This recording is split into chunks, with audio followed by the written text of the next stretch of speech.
Let's turn to the letter of Jude and verse 8. आइए हम यहूदा के पत्र और वचन 8 की ओर मुड़े।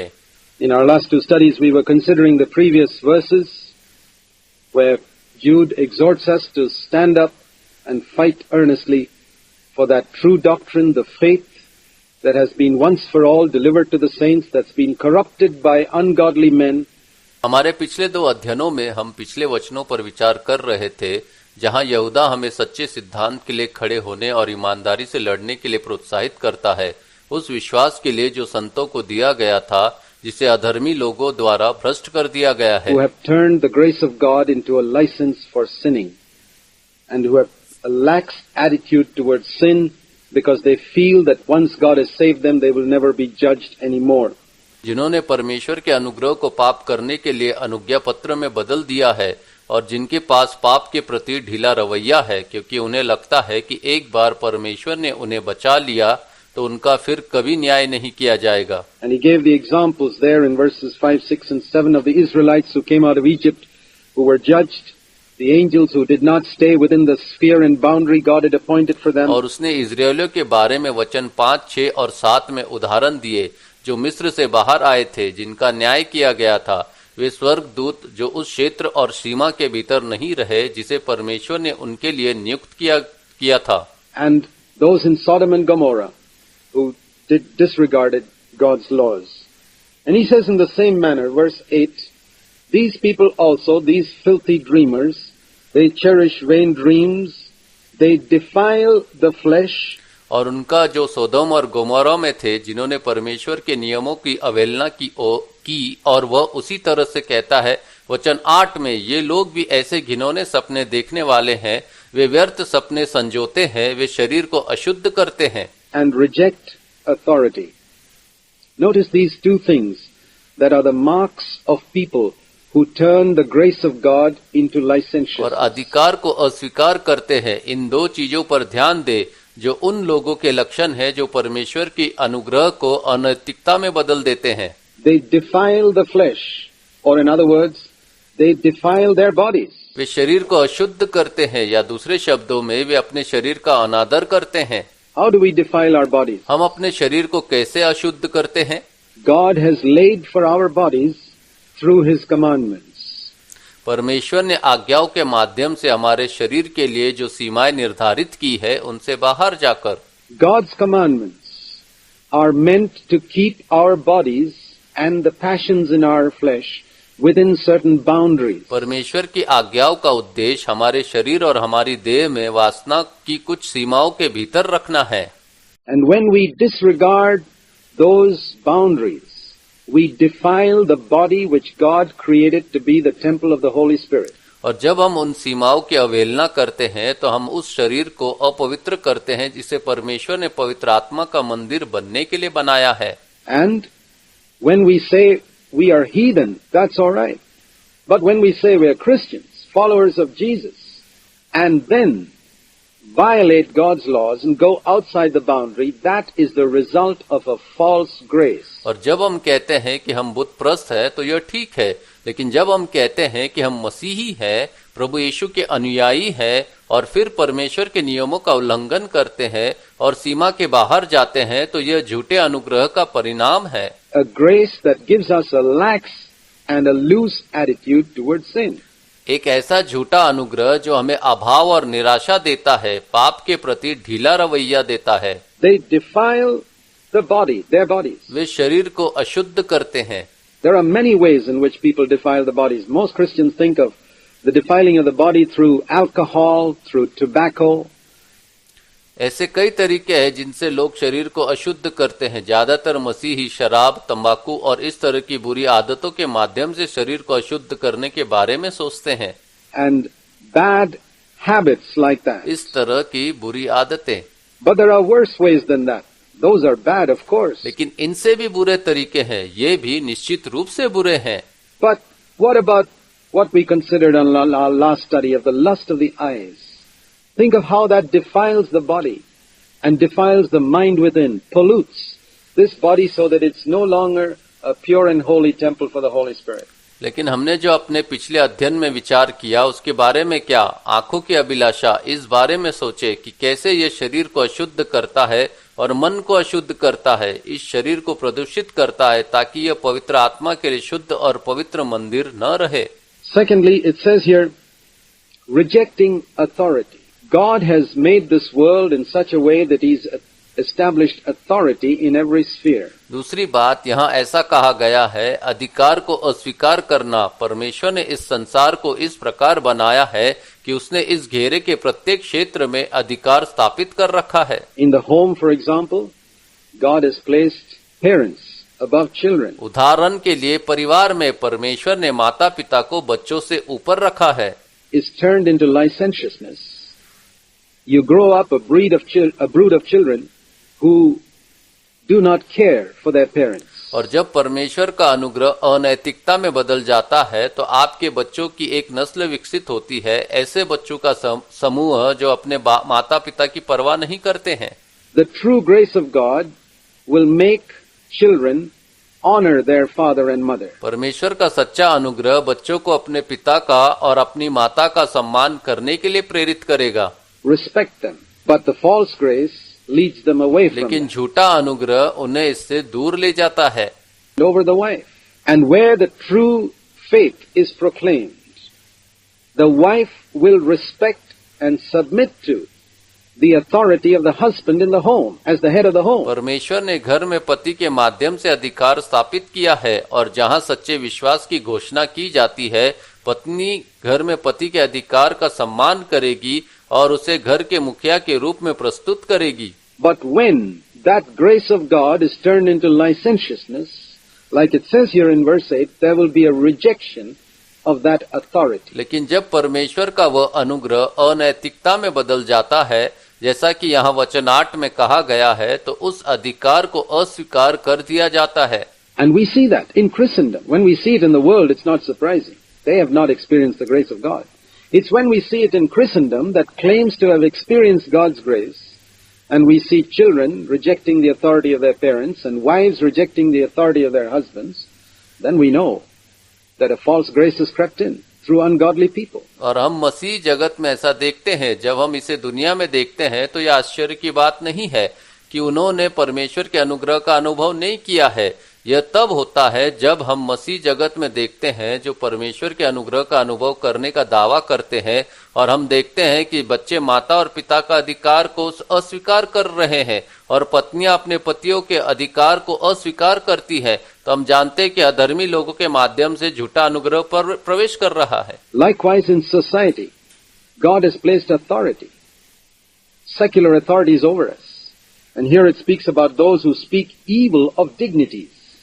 Those who speak evil about the authorities above them. We see that in factories and offices today. इसी तरह समाज में परमेश्वर ने अधिकार रखा है, धर्म निरपेक्षक अधिकार हमारे ऊपर है, और यहाँ यह उन लोगों के बारे में बोलता है जो अधिकार की बुराई करते हैं, जो उनके ऊपर के अधिकारियों के बारे में बुरा बोलते हैं। हम देखते हैं कि आज कारखानों और कार्यालयों में विद्रोह की भावना है। The spirit of rebellion, that infection that man has got from Satan, that spirit of rebellion, it should never be found in a child विद्रोह of की God. भावना, यह संक्रमण जो मनुष्य को शैतान से मिला है, यह विद्रोह की भावना एक परमेश्वर के बच्चे में कभी नहीं पाई जानी चाहिए। When it is found in a child of God, it is an indication that that man has turned the grace of God into licentiousness. जब परमेश्वर की संतान में यह पाया जाता है तो यह इस बात का संकेत है कि उस व्यक्ति ने परमेश्वर के अनुग्रह को अनैतिकता में बदल दिया है। A person who has experienced the true grace of God will submit to authority. जिस व्यक्ति ने परमेश्वर के सच्चे अनुग्रह का अनुभव किया है तो वह अधिकार के अधीन रहेगा। If he's a child, to his parents; if she's a wife, to her husband; and if he's a worker in an office or a factory, to those above him.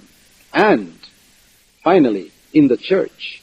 यदि बच्चा है तो अपने माता पिता के प्रति, यदि वो पत्नी है तो अपने पति के प्रति, तथा यदि वह किसी कार्यालय या कारखाने में कर्मचारी है तो अपने से ऊपर लोगों के प्रति, तथा अंततः कलीसिया में भी। God has placed authority in the church. The church is not a democracy where everybody does what he likes. God has placed in the church those above us who are to have spiritual authority over us.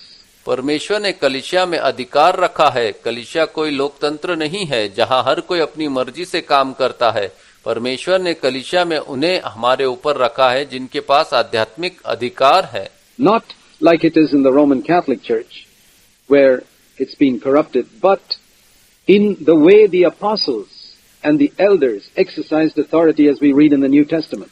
Roman Catholic church की तरह नहीं जहां इसे भ्रष्ट कर दिया गया है, बल्कि जिस तरह से प्रेरितों और अगुवाओं ने अधिकार का प्रयोग किया, जैसा कि हम नए नियम में पढ़ते हैं।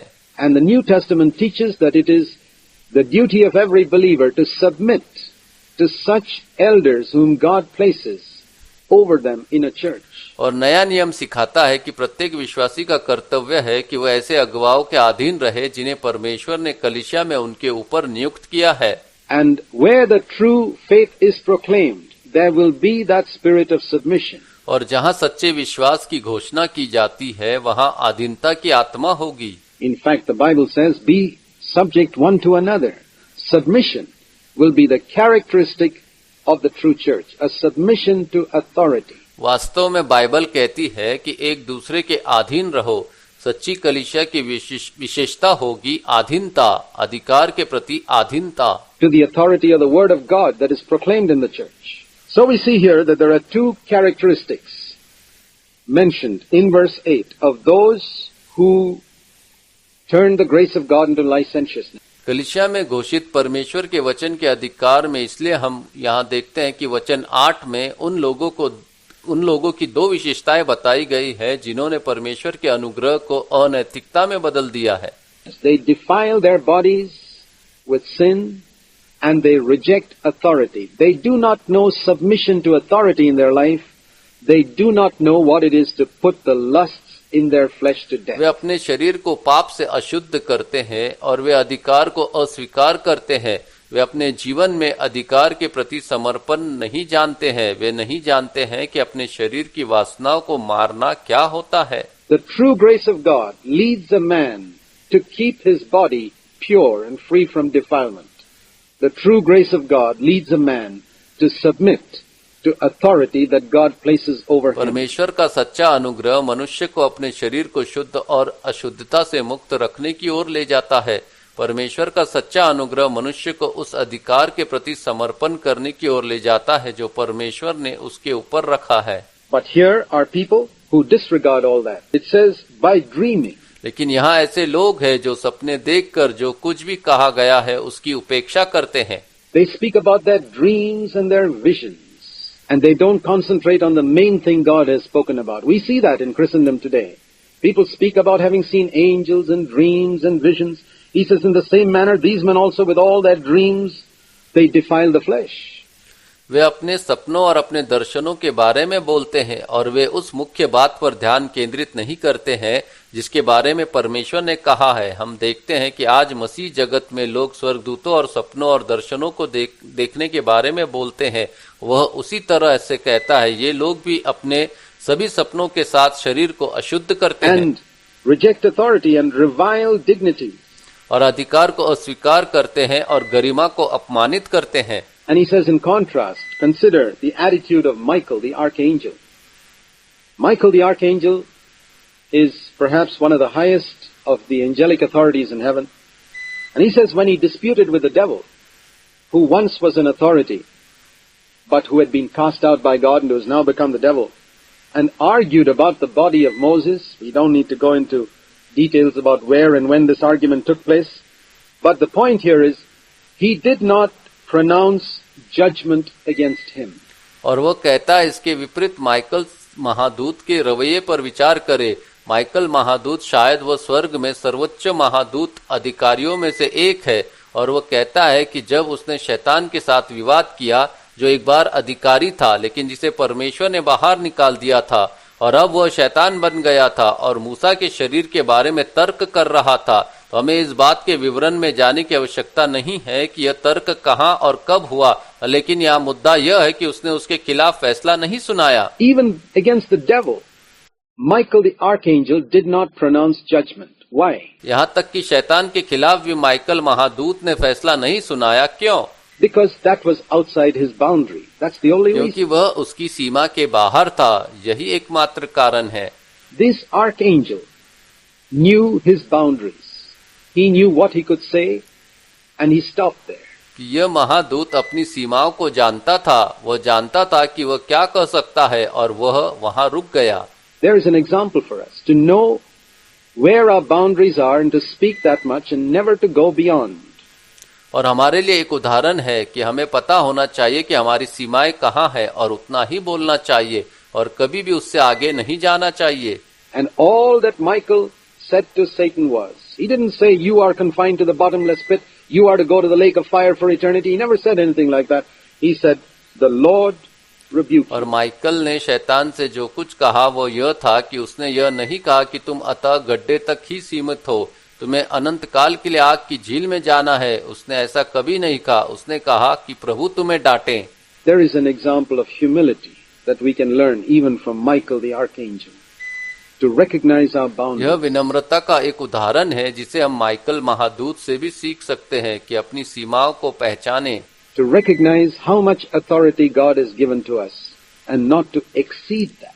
यह पहचानने की परमेश्वर ने हमें कितना अधिकार दिया है और उससे आगे नहीं बढ़ना है। There is a great lust, particularly in those who minister the word of God, to go beyond the boundaries that God has given to them. विशेष रूप से उन लोगों में जो परमेश्वर के वचन की सेवा करते हैं, उन सीमाओं से आगे जाने की जो परमेश्वर ने उन्हें दी है, एक बड़ी लालसा होती है। To exercise and seek to exercise authority beyond the anointing and authority that God has given to them. और परमेश्वर ने उन्हें जो अभिषेक और अधिकार दिया है, उससे परे अधिकार का प्रयोग करने की तलाश करते हैं। And we have to be careful because Jude is speaking about this और हमें danger. सावधान रहना होगा क्योंकि यहूदा इस खतरे के बारे में बात कर रहा है। These men, he says, they revile, verse 10, the things which they do not understand. When we speak and talk about things which we have not understood and experienced in our lives, then we are going outside our ये boundaries. लोग कहते हैं कि वे वचन 10 में उन चीजों को बुरा भला कहते हैं जिन्हें वे नहीं समझते हैं। जब उन चीजों के बारे में बोलते और बात करते हैं जिन्हें हमने अपने जीवन में नहीं समझा और अनुभव नहीं किया है, तब हम अपनी सीमाओं से बाहर जा रहे हैं।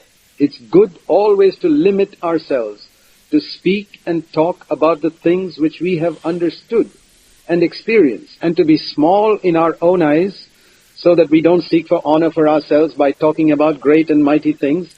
हमेशा अपने आप को सीमित रखना और उन चीजों के बारे में बात करना अच्छा है जिन्हें हमने समझा है और अनुभव किया है, और अपनी खुद की नजरों में छोटा होना चाहिए ताकि हम महान और शक्तिशाली चीजों के बारे में बात करके खुद के लिए सम्मान की तलाश न करें। You may have heard some other brother talk about these things. Maybe that lies within his boundary and God has given him authority. अपने किसी अन्य भाई को इन चीजों के बारे में बात करते हुए सुना होगा। हो सकता है कि यह उसकी सीमा के भीतर हो और परमेश्वर ने उसे अधिकार दिया हो। Widened his circle so that he could speak about these things. But if he hasn't given you that, you are not to speak about और it. उसका दायरा बढ़ाया हो ताकि वह इन चीजों के बारे में बात कर सके, लेकिन अगर उसने आपको ऐसा नहीं दिया है तो आपको ऐसा नहीं करना चाहिए। No, these men revile the things which they don't understand, and the things which they know by instinct, like unreasoning animals. By these things they are destroyed. इस बारे में कुछ मत कहो, नहीं, ये लोग उन बातों की निंदा करते हैं जिन्हें वे नहीं समझते हैं, और जिन बातों को वे अपनी सहज प्रवृत्ति से जानते हैं, जैसे कि निर्विवेक पशु, इन बातों के द्वारा वे नष्ट हो जाते हैं। Jude says these people have reduced themselves to the level of unreasoning animals. When a man defiles his body and lives according to the lust of the flesh, he descends to the level of an animal. यहूदा कहता है कि इन लोगों ने अपने आप को निर्विवेक पशु के स्तर तक गिरा दिया है। जब कोई मनुष्य अपने शरीर को अशुद्ध करता है और शरीर की वासना के अनुसार जीवन जीता है, तो वह पशु के स्तर तक गिर जाता है। An animal does not have any self-restraint. जब यौन मामलों की बात आती है तो पशु के पास कोई आत्म संयम नहीं होता है। When it comes to sexual matters. And when a human being who's created in the image of God and one who claims to have accepted Christ and the true grace of God lives in that way, he's descended to the level of an और animal जब too. एक मनुष्य जिसे परमेश्वर के स्वरूप में बनाया गया है और जो व्यक्ति मसीह और परमेश्वर के सच्चे अनुग्रह को स्वीकार करने का दावा करता है वह इस तरह से जीता है, वह भी एक पशु के स्तर पर उतर जाता है। Animals don't know authority. They couldn't care less for an authority. The tiger in the forest, the lion in the forest, they don't bother about authority. And when a man lives like that, he's descended to the level of an animal. पशु अधिकार नहीं जानते, वे अधिकार की परवाह नहीं करते। जंगल में बाघ और जंगल में शेर वे अधिकार की परवाह नहीं करते, और जब कोई व्यक्ति इस तरह से जीता है तो वह एक पशु के स्तर पर उतर जाता है। And he says, these are the things by which they are destroyed. May God wake us up from our spiritual sleep so that we can take heed to these things and be और वह warned. कहता है कि ये वे चीजें हैं जिनसे वे नष्ट हो जाते हैं। परमेश्वर हमें हमारी आध्यात्मिक नींद से जगाए ताकि हम इन चीजों पर ध्यान दे सके और सावधान रहें।